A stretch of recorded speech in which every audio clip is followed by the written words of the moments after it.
Assalamualaikum warahmatullahi. Di sini saya akan Ibu. membahas kimia tentang kesetimbangan kimia. Sebelum ke videonya, saya mau memperkenalkan diri saya. Reaksi kesetimbangan atau yang disebut juga dengan reaksi reversibel adalah suatu reaksi di mana zat-zat ruas kanan atau hasil reaksi dapat bereaksi kembali membentuk zat-zat di ruas kiri atau preaksi. Jadi bisa dibilang reaksi kesetimbangan adalah reaksi yang dapat balik. Misal, A direaksikan dengan B menghasilkan C dan D.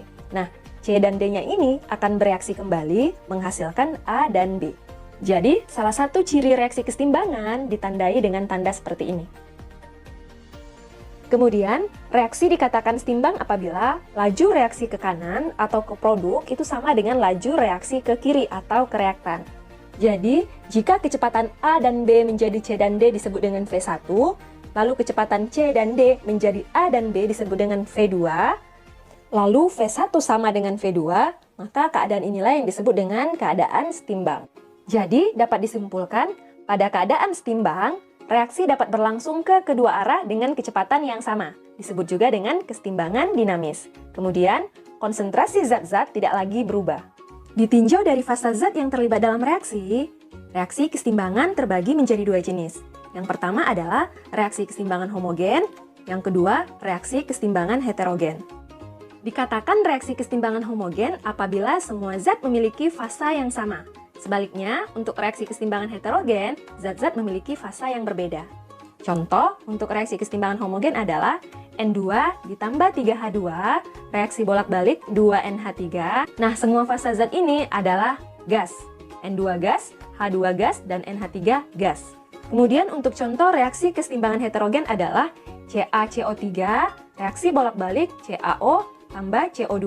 Nah, di sini fasa CaCO3 adalah solid, CaO solid, sedangkan CO2 adalah gas. Berarti fasanya tidak sama atau beda.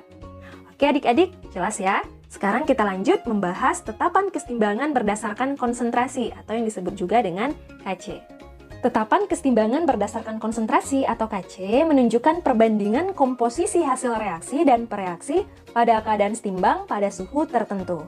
Jadi, pada reaksi Pa ditambah Qb bolak-balik Rc ditambah Sd, di mana PQRS adalah koefisien reaksi, maka harga tetapan kesetimbangannya berdasarkan konsentrasi ya, bisa kita tentukan dengan menggunakan rumus atau persamaan Kc sama dengan hasil kali konsentrasi produk, berarti konsentrasi C dikali dengan konsentrasi D, dipangkatkan dengan koefisien masing-masing, yaitu R dan S, kemudian dibagi dengan hasil kali konsentrasi reaktan, berarti konsentrasi A dikali konsentrasi B, kemudian dipangkatkan dengan koefisien masing-masing, yaitu P dan Q. Kemudian ada beberapa catatan penting ya yang harus kita ingat mengenai tetapan kesetimbangan. Yang pertama adalah yang dimasukkan ke dalam rumus K hanya konsentrasi zat-zat yang berfase larutan dan gas saja. Misal untuk reaksi N2 ditambah 3H2, reaksi bolak-balik 2NH3, kita perhatikan semua fasanya adalah gas, berarti rumus Kc-nya sama dengan konsentrasi NH3 dipangkatkan dengan koefisiennya yaitu 2, dibagi dengan konsentrasi N2 dikali dengan konsentrasi H2 dipangkatkan dengan koefisien masing-masing, yaitu 1 tidak perlu ditulis dan 3 untuk konsentrasi H2. Contoh yang kedua, misal CaCO3 reaksi bolak-balik CaO ditambah CO2. Nah, perhatikan pada reaksi ini ada zat yang berfasa solid. Berarti yang kita masukkan ke dalam rumus hanya yang berfase gas saja, yaitu CO2.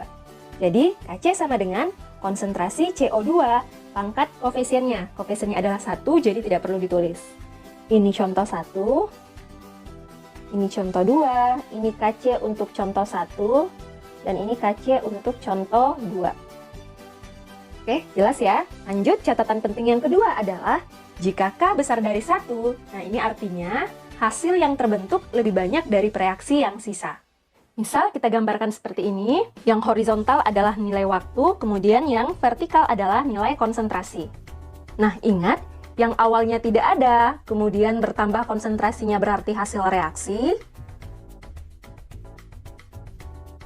Kemudian yang berkurang berarti preaksi. Nah, perhatikan di sini hasil reaksi lebih besar daripada pereaksi. Kemudian catatan yang ketiga, sebaliknya ya. Jika K kurang dari 1, artinya hasil yang terbentuk lebih sedikit dari reaksi yang sisa. Nah, jika kita gambarkan seperti ini, di sini adalah waktu, kemudian di sini konsentrasi. Ingat, yang bertambah adalah hasil reaksi, dan yang berkurang adalah reaksi. Kita lihat di sini bahwa hasil reaksi lebih sedikit dibandingkan dengan reaksi. Kemudian keadaan setimbangnya dimulai dari sini ya, di mana konsentrasi reaksi dan hasil reaksi sudah tetap atau tidak berubah lagi. Begitupun juga dengan yang K besar dari 1, jadi keadaan setimbangnya di sini. Oke, sekarang kita lanjut ke catatan yang keempat, yaitu harga K hanya dipengaruhi oleh suhu. Jadi, jika suhu tetap, maka harga K juga tetap. Sebaliknya, jika suhu berubah, maka harga K juga berubah. Nah, untuk reaksi endoterm, bila suhu dinaikkan, maka K akan bertambah besar. Sebaliknya, untuk reaksi eksoterm, bila suhu dinaikkan, maka K akan lebih kecil. Lanjut, catatan berikutnya yaitu, jika reaksi dibalik, maka nilai K akan menjadi 1/K1. K1 di sini maksudnya adalah K untuk reaksi sebelumnya. Kemudian, jika reaksi dikalikan N, maka K-nya menjadi K1 pangkat N. Jika reaksi dibagi N, maka K-nya menjadi akar pangkat N dari K1. Lalu jika reaksi-reaksi dijumlahkan, maka harga-harga K-nya dikalikan. Contoh, reaksi 2X ditambah 2Y setimbang 4Z memiliki K sebesar 0,04. Jika reaksinya diubah menjadi 2Z setimbang X tambah Y, maka nilai K-nya adalah... Nah, perhatikan, pada reaksi pertama, posisi Z-nya di sebelah kanan. Sedangkan pada reaksi yang ditanyakan, posisi Z-nya di sebelah kiri. Artinya, reaksi yang pertama ini harus dibalik. Ingat, ketika reaksi dibalik, maka nilai K-nya menjadi 1/K sebelumnya. Jadi, K sama dengan 1/0,04. Atau sama dengan 1/4 kali 10 pangkat min 2. Lanjut, perhatikan lagi, jumlah Z pada reaksi yang pertama adalah 4, sedangkan jumlah Z pada reaksi yang ditanyakan adalah 2. Artinya setelah dibalik, maka reaksinya juga harus dibagi dengan 2. Ingat juga, jika reaksi dibagi 2, maka nilai K-nya sama dengan akar pangkat 2 dari K sebelumnya. Berarti K sama dengan akar dari 1/4 kali 10 pangkat min 2. Oke, tinggal kita hitung ya. Akar 1 adalah 1, akar 4 adalah 2, dan akar 10 pangkat min 2 adalah 10 pangkat min 1. Jadi, hasilnya adalah K sama dengan 1/2 kali 10 pangkat min 1, atau 1/0,2, atau sama dengan 5.